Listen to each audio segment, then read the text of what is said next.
রাতের স্টেশনে থেমে আছে শেষ ট্রেন, কিন্তু গন্তব্য নয়। এ তো এক ফাঁদ।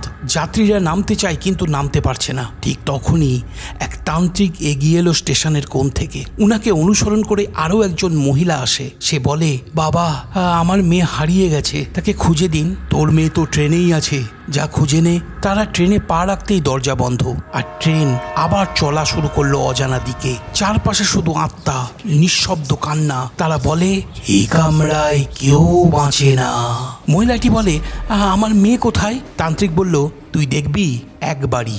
সঙ্গে সঙ্গে এক ধোঁয়ার ঝাঁকে তান্ত্রিকের শরীর ভেঙে পড়ে আর উঠে দাঁড়ায় তার আত্মা।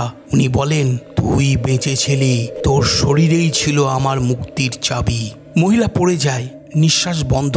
আর তখনই এক বাচ্চা মেয়ে ছুটে এসে তাকে জড়িয়ে ধরে বলে, মা। ট্রেন থেমেছে, কিন্তু দরজা এবারেও বন্ধ। বাচ্চা মেয়েটি তার মায়ের লাশ বুকে জড়িয়ে ধরে বলে, আমাদেরকেও নামতে হবে মা।